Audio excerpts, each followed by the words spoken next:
저의 그 히브리대 지도 교수님이 이라 샤칸스키, 원래 이분의 전공은 오딕 시스템, 그 감사원 제도 전공이셔요.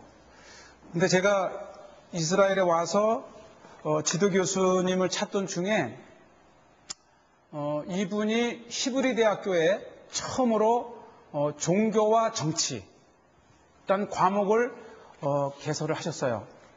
그리고 저는 그분의 첫 제자가 되었고 이스라엘에서 유대 종교 정당이란 제목으로 박사학위를 받았습니다. 아마도 우리 교수님이 이 통상적인 행정 시스템과 정치 시스템에서 종교와 정치라는 이 과목을 개설을 하고 또 그에 대한 제루살렘 폴리틱스라는 책을 쓰시면서 아마 자연스러운 그분의 현상인 것 같습니다. 35세에 위스콘신 대학의 종신 교수를 포기하고 당시 10배나 적은 히브리 대학교에 그 월급을 받으면서 오시면서 예루살렘에 오랫동안 사시면서 유대교와 이슬람과 기독교의 중심적인 3대 종교의 중심적인 도시에 사시면서 또 이 기독교 내에도 그리스 정교회와 라틴 교회와 아르메니안과 다양한 그 종파들의 현상을 보시면서 이것이 얼마나 정치와 밀접되어 있는지를 아마 분석하시고 쓰시고 앞으로 21세기에 정치와 가장 밀접하고 중요한 관계를 주고받을 그 대상이 종교다라는 지론을 가지고 연구를 하신 것입니다. 그것이 정확하게 들여맞은 게 지금 21세기 지구에서 가장 분쟁의 핵심한 그 핵심이 종교와 정치에 연관됐다고 하는 것입니다. 그것이 기독교든 유대교든 이슬람이든 현 21세기의 가장 치열한 분쟁은 종교에서 연유됐다고 하는 것입니다. 그리고 그것을 풀려고 나선 것이 정치라고 하는 것이죠. 주제를 바꿔서 이 예루살렘이 얼마나 정치적이자 하는 것, 또 반대로 예루살렘이 얼마나 종교적이자 하는 그 현상 속에서 일어나는 모든 일이 종교와 정치의 현상이라고 하는 것입니다. 교회의 시작, 또 선교의 시작, 그래서 전 세계의 교회들이 얼마나 그 역사적인 성지를 소유하고 싶어 하는지 모릅니다.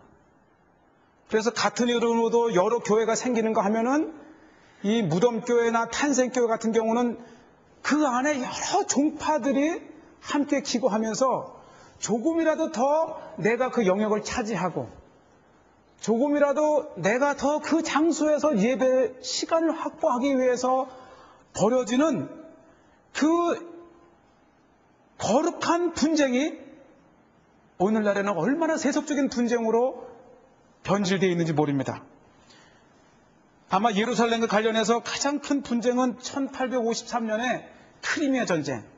우리는 이 전쟁을 러시아의 이 대륙에서 해양 진출로 일어난 분쟁으로 보지만은 이미 이 크리미아 전쟁은 성지에서 이루어진 종교 분쟁으로 모든 학자들이 일치를 합니다.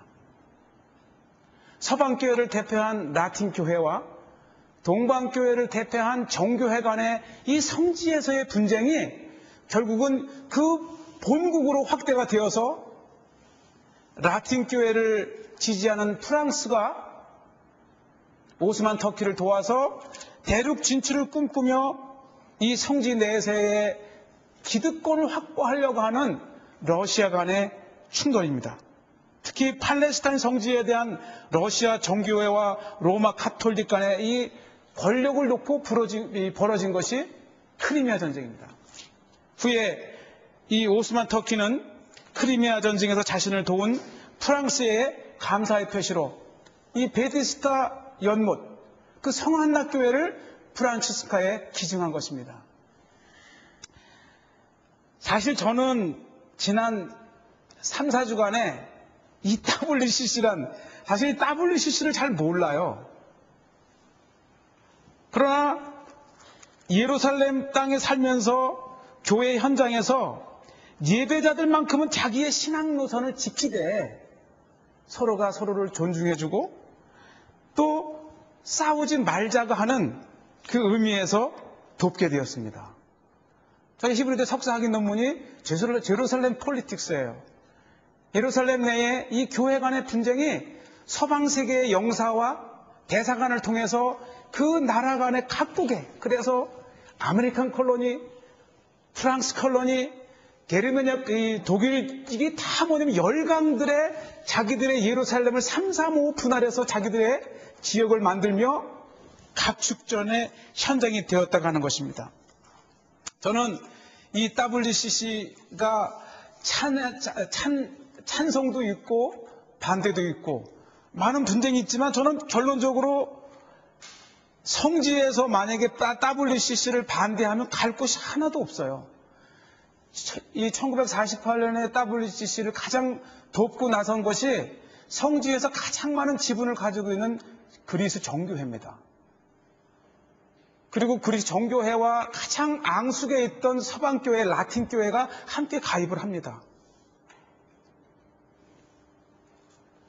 저는 사실 한때 천주교가 개신교하고 관계가 안 좋고 우리 특히 통합직에서는 이단으로 천주교를 했을 때 저는 자연스럽게 이제 그런 의식 속에 있었는데 이곳에 와서 성지에 가는 곳마다 많은 교회를 가지고 있는 천주교 예배예요. 라틴교회.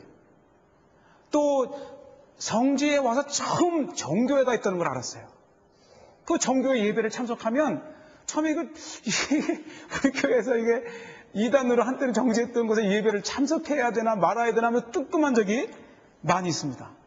그러나 성지에 수많은 이 시간들을 보내면서 자연스럽게 그들과 친숙해지고 오히려 제가 성지 무덤교회나 그 주요 장소에 가서 새벽 기도를 가면 자연스럽게 그들의 예배에 합류하며 그들과 친숙한 마음을 갖게 되었습니다.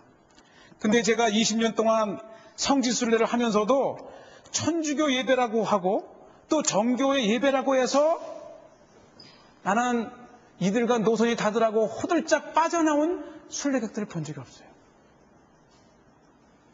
만약에 이 WCC를 정말 반대하면 성지에서 갈 교회가 없고 성지 순례 자체를 올 수가 없습니다.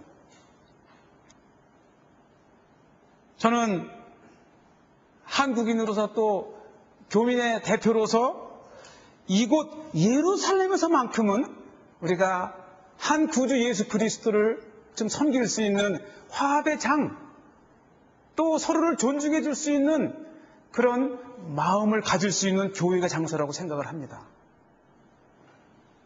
유엔에 전 세계에 200개 국가가 가입되어 있는데 그 중에 공산국가가 가입됐다고 해서 유엔이 공산집단이 아니잖아요. 오히려 예수 그리스도의 복음은 민주진영이나 공산주의 진영이나 심지어는 독재가 날 때는 이 북한에서도 예배는 이루어져야 되고 그들에게 복음이 전해져야 됩니다. 그런 의미에서 우리는 노선보다는 예수 그리스도의 정신과 그 복음을 전할 수 있는 기회는 더 확장되고 더 연합되어야 된다고 생각을 합니다. 예루살렘은 주님께서 구원을 이루신 곳. 우리는 지난 사순절 기간 동안에 예수님의 행적, 바로 2000년 전 그 시간대를 찾아다니며 함께 그곳에서 기도하고 함께 그곳을 걸으며 그곳에 주님을 생각하며 보냈던 그 현장. 땅끝까지 이르러 복음을 전해야 할 그 땅끝의 출발지가 바로 예루살렘이라는 것입니다. 예루살렘 교회는 자신들이 예수님 때부터 기독교 공동체를 이룬 첫 증언자라고, 첫 그 후손들이라고 믿으며 자부심을 가지고 기도, 예배를 드리고 있습니다. 그러나 2000년 전 우리가 지난 12일 사도 바울이 이 땅에 복음을 들고 세계로 뻗어나간 그 출발지인 가이사라에서 의미 있는 예배를 드렸어요. 한국 교회가, 극동의 끝에 있는 한국 교회가 이렇게 예수 그리스도로 부흥되고 정말 하나님을 믿는 백성이 나날이 부흥되어가는 이 시작점, 그 출구인 가이사라에서 예배를 드리며 얼마나 뿌듯한지 모릅니다. 오늘 우리는 예루살렘을 보면 그 유대인의 한 옷을 입고 나갔던 사도 바울의 의상이 2000년이 지난 이곳에 다시 돌아온 기독교들은 얼마나 다양한 옷과 얼마나 다양한 복장과 예배 복장, 음악, 언어, 예배 문화가 형성되어 있는지 모릅니다. 그래서 이곳에서만큼은 그럴지라도 하나가 되어야 된다. 그런 마음을 갖게 됩니다. 오늘 아버지여 아버지께서 내 안에 내가 아버지 안에 있는 것 같이 그들도 다 하나가 되어 우리 안에 있게 하사 세상으로 아버지께서 나를 보내신 것을 믿게 하옵소서. 종파와 민족과 언어와 모든 대륙을 초월해서 한 하나님, 한 구주 예수 그리스도를 다 같이 믿게 하는 것이 주님께서 마지막에 하신 기도입니다. 우리는 주님께서 이 기도를 하신 그 장소에 있다고 하는 것입니다. 이곳에서까지도 우리가 노선을 따지고 극과 자를 따지고 보수와 진보를 따지고 나누어진다면 우리는 이곳에 있을 자격이 없습니다. 그들끼리만의 공동체를 가진 그곳에서 평생을 살다 갔으면 좋겠어요. 오늘 주님께서 왜 죽으셨느냐 본문에 흩어진 하나님의 자녀를 모아 하나가 되게 하기 위하여 죽으실 것을 미리 말하밀러라. 이날부터 그들이 예수를 죽이려고 모이하니라. 어떻게 보면 예수님의 죽으심은 주님 안에서 하나가 되게 하는 겁니다. 주님이 죽으시기 전에 마지막에 하신 기도는 내가 아버지 안에 아버지가 내 안에 있는 것처럼 세상으로 아버지께서 나를 보내신 것을 믿게 하는 것입니다. 지난 2주간에 예루살렘에서 작은 예배자로 살아가면서 정말 역사적인 일에 헌신적인 자로 섬길 수 있다는 것이 얼마나 기뻤는지 몰라요. 시간이 없어서 잠이 안 온 것이 아니라 너무나 엄청난 일, 이 두뇌 하나를 가지고 모든 장소와 예배 순서와 올 사람을 초청하는 것과 행사에 대한 필요한 것들을 준비하고 누가 어디에 배치돼서 뭐를 준비해야 되고 뭐를 준비해야 되고 필요한 것은 뭐가 있어야 되며 어떻게 이 이산이 들어갈지를 수많은 시간들을 보내면서 피곤해 지친 마음으로 12시, 1시에 잠이 들면은 잠깐 잤다가는 2, 3시에 깨가지고 정신이 몽롱해지면서 정말 긴장의 시간을 보냈어요. 아마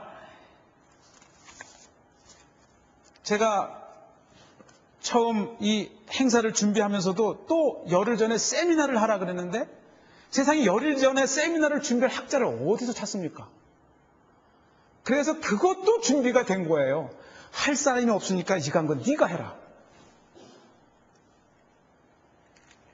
그래서 너무나 분주해서 이 두 분 전도사님께 자료도 부탁하고 또 이리 뛰고 저리 뛰고 까먹었다가 또 생각났다가 하면서 준비하면서 처음 예루살렘에서 IMC 회의가 열렸던 곳이라는 얘기를 들었어요. 그때만 해도 이거를 어떻게 이 WCC 2013년 부산총회에 연기를 시킬까 하다가 끊어졌다가 말았다 하다가 이 교회 담당 목사님하고 얘기를 하는 게 그게 불과 열흘 전이에요. 얘기를 하다가 너 기억나냐? 그 IMC 회의가 열린 곳이 여기야 하면서 그 자료 사진 6개를 저에게 보내주었는데 그 사진 맨 앞에 김한란 박사가 있는 거예요. 그러면서 다시 보니까 한국 최초로 해외 연합 운동에 가입한 단체가 IMC, International Missionary Committee. 그리고 또 한국 인터넷을 찾다 보니까 그 한국 교회 대표로 첫 해외에 파견한 대표단을 파견하고 대표단이 참석한 회의가 바로 1928년 IMC 제2차 예루살렘 회의라는 걸 알았어요. 이야, 까무러치겠어요. 어떻게 이런 일이 있을까? 한국교회가 당시 일제 식민지 하에서 피선교국으로, 그렇지만 이미 1907년에 평양 대통운동을 경험했지 않습니까? 그러고 일제 치하에서 한국교회가 일제의 눈치를 보면서 1924년에 세계선교회의회에 가입을 했고, 그로부터 4년 후에 예루살렘에 한국 대표단을 보냈어요. 김한란, 신흥우, 정인과, 나택, 또 양주삼, 이렇게 해서 6명이 대표단이 왔는데, 당시에 50개국에서 240명이 참석을 했을 때에 여자가 39명이었답니다. 그래서 여성들을 우대한 거예요. 그래서 그 240명의 그 단체 사진에 여성을 맨 앞에 세웠던 거예요. 그렇기 때문에 김한란 박사를 제가 발견할 수 있었고, 또 39명의 여성들만 모아놓고 또 찍은 사진을 보면서 확실하게 김한란 박사가 있었다는 것을 알게 되었습니다. 당시 예루살렘 회의에 참석하고 돌아온 대표단은 김한란이 그해 7월 청년호에, 그 다음에 양주삼은 기독신부에 그 예루살렘에 참석했을 때 그 느낌 아주 자세하게, 심지어는 예루살렘에 막상 가보니 한국에서 여비로 준 여비는 이미 오는 교통부로 썼고, 정작 이곳에서 쓸 돈이 없어서 정말 표현을 바꿔서 너무 비싸서 힘들었다. 얼마나 동양의 그 작은 나라에서 동안은 돈 한 푼 없이 참석을 해서 얼마나, 우리말로 말하면 궁색하게 2주간의 회의를 참석한 것도 그가 그 글에 표현을 했던 것입니다. 여러분, 왜 1928년 예루살렘, 사실은 1928년 감람산 회의라고 했으면 우리가 얼른 알아봤을 거예요. 정말 당시에 일제 치하에 있었던 우리 대표단이 왔을 때 두 가지에서 나왔어요. 비록 식민지 국가고 피선교국의 작은 나라지만은 이곳에서 영국이 인도 식민지의 부당함을 IMC가 인정을 했고, 또 아프리카에서 유럽 열강들의 식민지에 대해서 사과를 했고, 미국이 제3국에서 병원을 만들어 놓고 미국인만 이용할 수 있도록 법을 만들어 놓고 병원 운영하던 것을 현지인들에게 공개하지 못한 것에 대해서 사과하고, 역사적인 일들이 일어나면서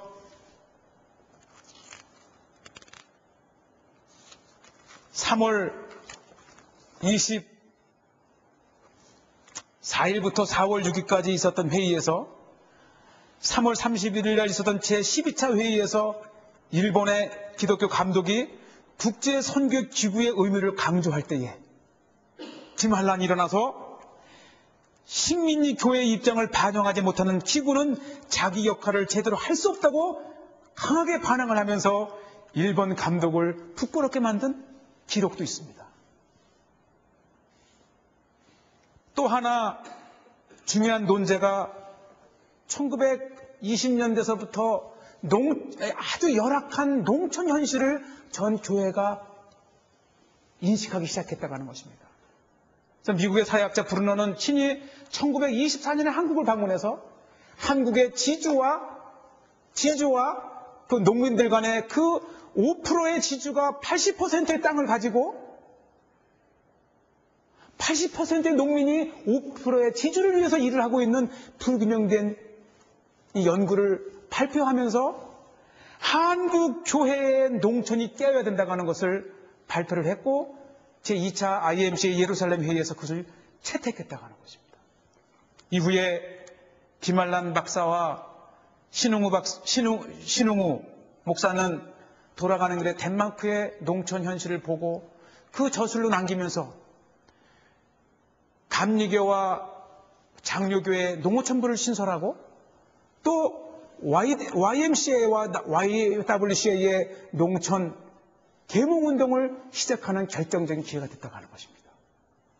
그리고 우리가 일제 36년 독립운동 33인 대표중에 16인이 기독교인이라고 하는 것은 이미 우리 대한민국 교회를 통해서, 한국 교회를 통해서, 당시의 조선 교회를 통해서 정말로 이 IMC에 왔던 이 대표단을 통해서 엄청난 전환기적인 그런 기회가 되었다고 하는 것입니다.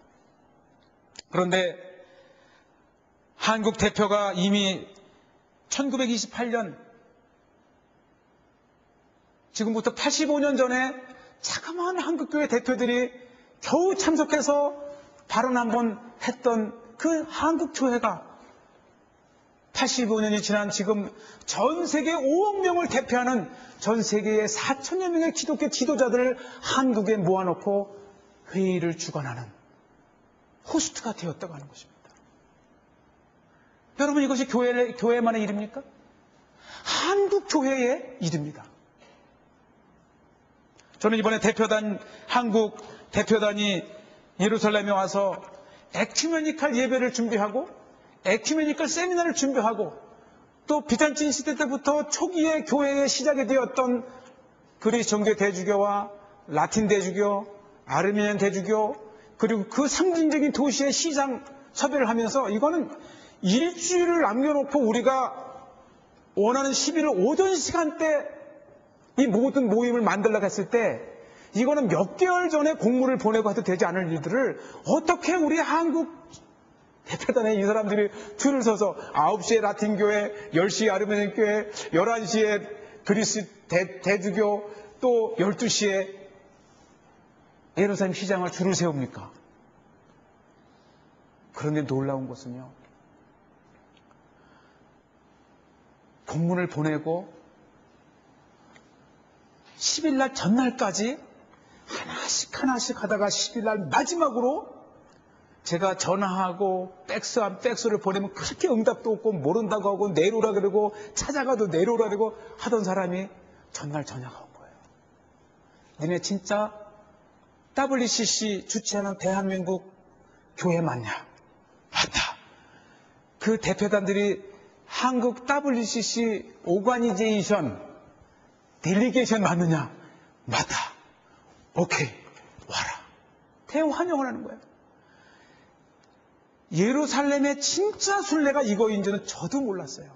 이 대주교 안에 들어가면 얼마나 특히 그리스 정교 대주교를 만났을 때 러시아가 정교회잖아요.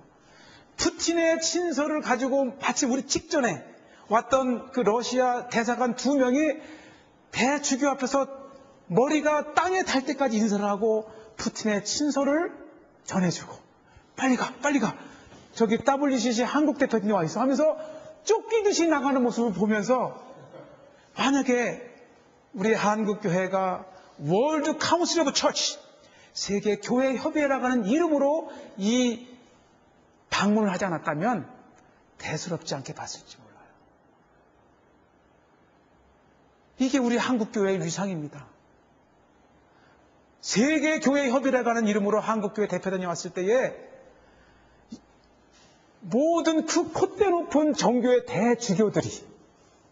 대주교들이 우리를 영접하고 선물을 그리스 정교회는 5가지를 받았어요. 있었잖아요. 가려 그러면 또 잡아서 또 뭐 주고 또 주고 얼마나 우리 한국교회를 환영했는지 모릅니다. 이것이 한국교회의 높아진 위상입니다. 21세기에 가장 열정적이고 100년밖에 안 된 대한민국이 전 세계 선교사 2위, 3위 파견하고 이것이 한국교회의 위상이라고 하는 것입니다. 저는 세계교회협의회 예루살렘 출정식을 준비를 하면서 개인적으로는 정말 눈물 나도록 감사하고 하나님께서 이렇게 작은 예배자들을 쓰셔서 한국교회를 섬기게 하고 또 이것이 복음의 시작이요 선교의 출발지가 되었다고 하는 것을 전 세계에 알릴 수 있는 스타트 행사를 이곳에서 우리가 섬길 수 있었다는 것은 얼마나 감사한 일인지 모릅니다. 정말로 우리가 4년 전서부터 주님 마음 주셔서 이곳에서 예배를 드리기 시작을 했어요. 제가 이곳이 IMC 제2차 회의 장소였다는 것을 행사 전 열흘 전에 알았어요. 제가 그것을 알고 이 교회를 미리 토성을 하고 섬용을 이곳에 예배를 드렸다면 저는 예언자가 됐겠죠. 그러나 이곳에서 드렸던 그것이 되면서 한국 대표단 조직위원들이 완전히 뒤집어졌어요. 그냥 복음의 시작이요, 교회의 시작이기 때문에 그냥 예루살렘에서만 왔는데, 제가 감남산 승천교회를 예배 장소로 했다고 했을 때도 그냥 그러냐, 근데 거기 좀 멀지 않냐, 뭐 이렇게 하면서 왜 예루살렘 성 안에서 하지 왜 밖에서 하냐, 이런 말을 하고 저도 그때만 해도 자신 있게 대답을 못했어요. 다만 제가 늘 예배를 드리는 곳이고 목사님을 잘 알아서 어떠한 이곳에서 예배를 드리더라도 손쉽게 할 수 있기 때문에 장소를 예약했던 겁니다. 우리의 사역이 한국교회에 또 한국 WCC를 이끌어가는 교회에 큰 의미를 실어주고, 그날로 기자단들이 타전을 하면서 한국의 교계신문에 알리게 되었고, 어제는 5시에 다시 모든 크리스찬 기자단들을 불러놓고 브리핑을 하고 기자회견을 하면서 이 역사적인 예루살렘 빛의 선포식을 알리는, 그래서 부랴부랴 모든 자료, 이름 이런 것들을 받아서 알리게 되었다고 하는 것입니다. 우리의 예배는 작은 자들이잖아요. 위대하고 훌륭한 사람을 제가 길거리에 나가서 불러다가 모셔다가 예배 드린 것도 아니고, 그저 오며 가며 발길 닿는 대로 오는 분들과 함께 이렇게 예배를 이끌어오는 작은 자들의 예배입니다. 근데 우리가 이 예배당에서 한국의 수많은 총회장님들과 감독님, 또 저는 특히 김상환 목사님이 설교를 하면서 이미 한국교회의 역사가 이곳 승천교회 1928년에 누구도 의식하지 못했고 흔적 없이 다녀갔던 그 대표단의 그 기회가 다시금 2013년도 우리 유대교회를 통해서 재부각이 되고 한국 선교 역사에 새로운 의미를 부여해주며 한국에 이렇게 일파만파 의미를 심어주는 역사가 되었다고 하는 것입니다. 그런 의미에서 하나님 앞에는 작은 자가 없어요. 하나님 앞에 많은 자가 있다고 해서 하나님이 귀히 쓰시고 몇 명이 모였다고 해서 하나님이 외면하시지 않는다고 하는 것입니다. 박사과정을 하러 오든 박사가 되어서 교환교수로 오든 아니면 무명의 지도자로 오든 하나님 앞에서는 얼마든지 우리를 쓰신다고 하는 것입니다. 우리 서동성 목사님 그날 특성 컨디션이 안 좋아갖고 또 시험 보고 힘없다지만 그날 성령께서 힘주셔서 지난 크리스마스 우리들끼리만의 음악회지만 거기서 해봤잖아요. 그것조차도 다 우리에게 하나님이 예배하셨다고 하는 것입니다. 우리 한 10명 모여갖고 다 가족 찬양, 독창 하나씩 올라가면서 세웠던 것도 하나님께서 귀히 받으셨다고 하는 거예요. 다시금 그 자리에서 그렇게 훈련시킨 사람이 여러 청회장들과 예루살렘의 주교들을 모아놓고 특성을 할 수 있었던 것은 하나님의, 더 이것을 프라이드 가질 것도 없고 그저 하나님께서 있는 그대로 쓰신다고 하는 것입니다. 여러분들이 몇 명 안 되는 이 준비를 하면서 우리가 늘 예배드리던 장소잖아요. 친숙하잖아요. 뭐 필요하면 다 벌런티어를 쓰든 마이클 목사님 부르든 울리케 목사님을 부르든 또 조지를 불러서 있는 구석구석에 있는 거 다 꺼내다가 쓰면서 우리 교회처럼 할 수 있었던 것은 이렇게 한국 교회를 섬길 수 있었다고 하는 것입니다. 지금 이 소식이 우리가 부활절 연합예배보다 더 크게 지금 한국 교회에서 반응을 하고 모든 언론사를 통해서 계속해서 이 예루살렘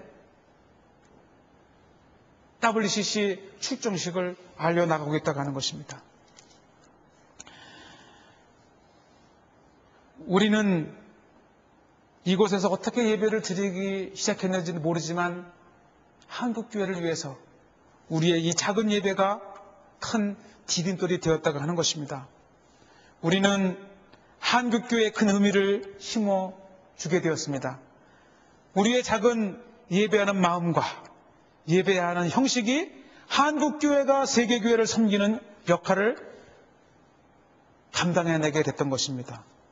우리는 이곳에서 다시 한번 한국교회가 제2의 부흥을 꿈꿀 수 있는 디딤돌이 될 수 있는 새로운 비전을 선포할 수 있는 예배가 되리라 믿습니다. 우리는 성지에서 이 WCC라는 마음으로 한국교회가 분열하고 서로 지탄하고 갈라집니다. 그러나 예루살렘에서만큼은 우리가 예수 그리스도의 이름으로 하나를 이룰 수 있습니다. 모든 사람들이 예수 그리스도, 내가 믿는 예수님, 나의 신앙이 최고라고 극과 극을 달리는 그런 배타주의적인 모든 사람들을 예루살렘, 이 예루살렘이라는 이름으로 하나를 묶어낼 수 있는 비전이 우리에게 있습니다. 함께 포용하고 다툼에서 존중으로, 분열에서 화합으로 나아갈 수 있는 비전이 여러분들의 이 예루살렘에서의 예배, 또 우리 유대교회를 통한 비전 선포를 통해서 나아가시길 바랍니다. 오늘 찬양 가사 중에 십자가의 길, 예배자의 길, 그리고 화합의 길이 되기를 바랍니다. 저는 이번 가이사라에서 선포를 한 이 시기 5월 달에 암스테르담에서 또 회의를 갔습니다. 저는 육로로 이 예루살렘에서 썼던 깃발과 매너라를 가지고 사도 바울이 이곳의 복음을 가지고 전 세계로 나갔던 것처럼 21세기에 다시금 예루살렘을 통해서 전 세계 교회가 하나가 되게 하는 염원으로 걸을 생각이에요. 육로로만 배를 타고 로마로 갔던 바울과 같이 우리가 기도하고 예배한 그 마음을 가지고 암스테르담까지 갈 겁니다. 가이사라 항구는 요즘 폐쇄됐지만은 그 북쪽의 하이파 항구에서 구브로로, 그레데로, 로도로, 반모로, 아테네로, 그리고 펠레폰네소스 반으로 가서 그곳에서 이탈리아의 남쪽 브린디시 항까지 배를 타고 건너가서 브린디시에서 로마까지 기차를 타고 밀라노 베네치아를 통해서 암스테르담까지 오직 육로로만 이 십자가의 길 정신을 전해줄 거예요. 여러분 동참하시기 바랍니다. 그래서 이제는 전 세계 교회가 분열된 모습으로 이 예루살렘에 왔다면 이제는 우리가 예수 그리스도 그 십자가의 길을 다시금 제시하며 전 세계로 보낼 수 있는 긴 여정을 시작하려 합니다. 우리가 몇 안 되지만은 대한민국에서 열리는 WCC 세계교회 협의회에 예루살렘에 사는 이 대한민국의 이 기독교 사역자들이 예수 그리스도의 십자가의 길을 2000년 전 사도 바울이 걸었던 그 출구에서 세계교회를 하나로 묶는 대장정의 길을 시작하겠습니다.